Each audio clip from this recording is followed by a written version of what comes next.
Okay. The Next Zubac up, joint. we're gonna go right to bam. This is a very interesting trade. Benedict Mathurin, Isaiah Jackson, 2 first-round picks, 1 second-round pick for Avitsa Zubac and Kobe Brown. Now, Benedict Mathurin is very interesting to me. This is a trial run with him. He isn't expiring, but I think that even though the Clippers have positioned themselves as saying that, hey, we do not want bad contracts going forward, I think that there is a world where Benedict Mathurin could come back. I told y'all I would be more than happy to have him in Atlanta. He wants to be paid. I think you could probably get him for $20-25 million.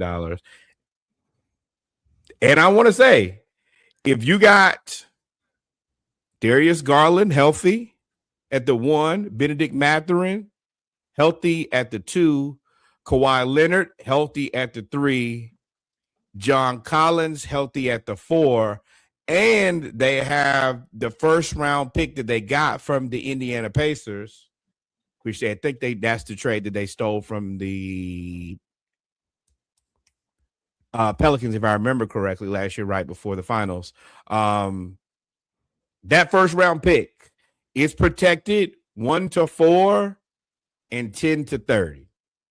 And I know y'all are like, what the hell does that mean? Because that's the same thing I said. But what actually happens is if it's 1-4, Pacers like, you can't have those guys. That's basically Darren Peterson, Boozer, AJ DeMonta, or Kingston Fleming, I guess, is probably the guy. But that pick was too good to pass on. Or maybe Caleb Wilson from UNC. But that pick they weren't going to do. But if it falls 5-9, there's still a bunch of good guys there who are going to be available that the Clippers could get. That's what they really need to happen.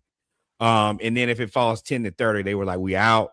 It will turn into a 2029 pick, because if you end up drafting a guy, the Pacers are going to be good. That pick is going to be terrible. So the best thing you can do at that point is punt and get it later. That it's an interesting strategy, to say the least. And they need the ping pong balls to fly the right way. Now, as far as the Pacers go, you got your guy, Miles Turner. Y'all remember him? Kev, I know me and you have talked specifically. I said, Miles Turner, you was right where they were going to pay you to stay there, and then you ran your mouth and got right on out of there. Now you're a terrible contract on a terrible team.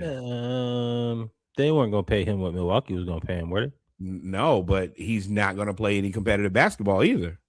Oh, that was the Carmelo Anthony decision. And I think you make those decisions for the money. Yeah, I think they were going to pay him because they almost had to pay him. They would have probably had to sacrifice one more of the Neesmith, Nembhard, Ben Shepherd crew so that you could pay Miles, because he got you there. But he took that out of the way for him and went to Milwaukee. They got Jay Huff, who now will be a fantastic backup next year, who can space the floor, and they got Avitsa Zubac. It's a slam dunk. Now, especially if that pick doesn't convey. If they're able to get like Darren Peterson and have Zubac, oh my God. Well, this pick probably, they're going to tank. So what this does, you still need the ping pong ball to go your way, though. There was a lot of things you said there. It was, I'll go back to the Clippers later, because the real thing is about the Pacers here. The Pacers would have paid Miles Turner if Halliburton doesn't tear his Achilles. If Halliburton doesn't tear his Achilles, then it's almost the same team coming back. But now Halliburton's out. Miles Turner wants a bunch of money. Well, no, he's going to be out for a year. Let's see what we can do.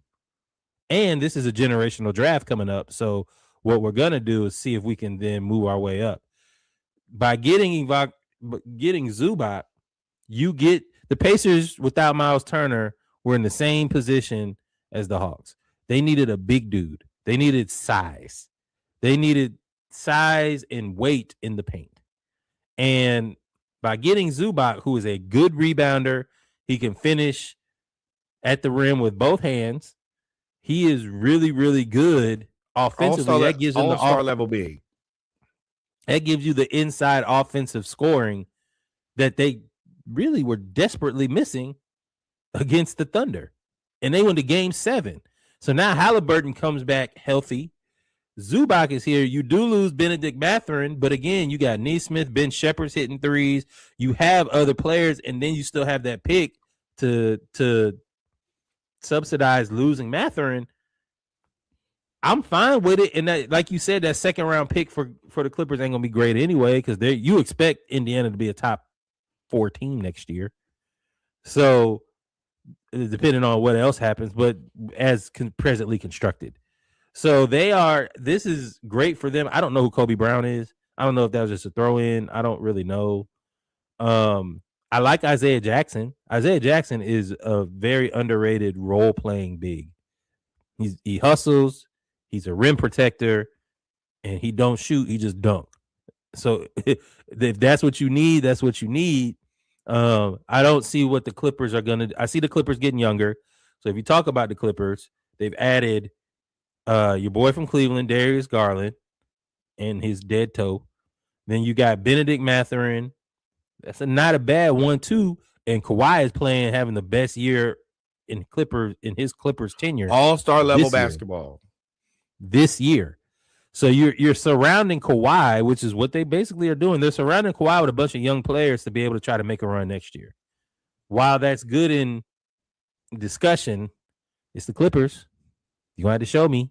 You have to show me it's going to work. But if you keep John Collins, the Clippers should be in the market for a center. They should try to find one. They got a point guard. They got bench scoring. They got a stretch bigs. They have what's your boy that can jump and dunk and hustle?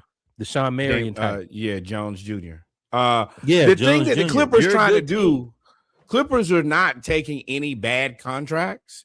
They're trying to get their money straight. Like the CBA forces you to be fiscally responsible with your money. You can't be the Golden State Warriors of old and just say we'll pay through the nose in the tax. That's what a lot of these teams. That's what Cleveland was set up to do. I just pay what it costs. Clippers, Steve Ballmer, I'm the richest man in the world.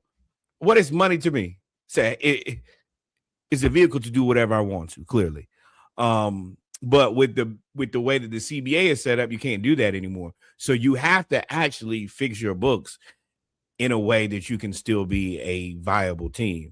So yeah, you're right. I could probably pay Benedict Mathurin $20 million a year. I can probably pay John Collins $20 million a year. Now my 2 big contracts are Darius Garland, who, if healthy,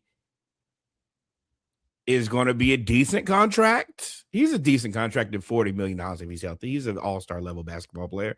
And then Kawhi Leonard. Now, I did hear that there were people, you got to just get back to, number one, they started out terrible and their money is bad. You got to fix your money so you can fix your team. I also heard that they were asking about Kawhi Leonard. I would have traded Kawhi Leonard. Who is asking about Kawhi Leonard? There are multiple. They're not going to say now because the trade deadline is over. There are multiple teams that inquired about Kawhi Leonard, and I get it.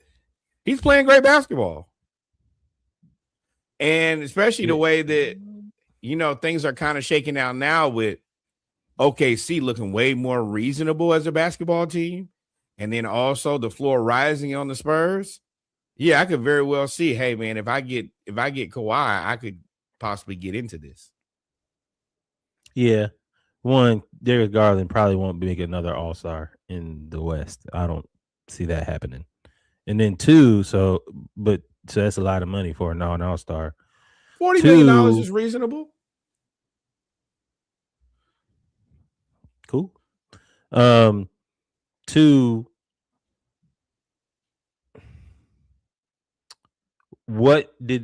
Sure, they had people asking for Kawhi. It depends on what they were asking in return, right? If you were one, I'm sure they wanted more than 2 first-round picks, and 2 players. So I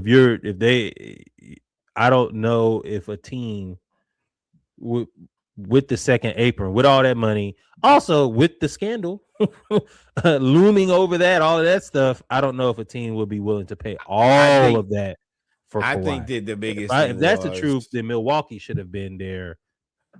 Kawhi and Giannis. I think the scandal was the reason that there was no trade, because if you trade him, Uncle Dennis could go wild on you. So I'm not gonna go do anything. Right now, they're co-defendants. I can't put him on another team. Then we ain't got that. We had no trust. Then he don't owe me nothing. I don't owe him nothing. Milwaukee, so monitor the situation. Monitor what? It's over, Milwaukee. Y'all, you and Giannis are the only people who don't know that. Y'all keep putting this rinky-dink team out here. Y'all have run the worst play of anybody. Milwaukee. It's nothing there. The dream has turned into a nightmare. Only thing that you can look back on is go in that trophy room and look at that trophy. That's all you're going to have for a very long time.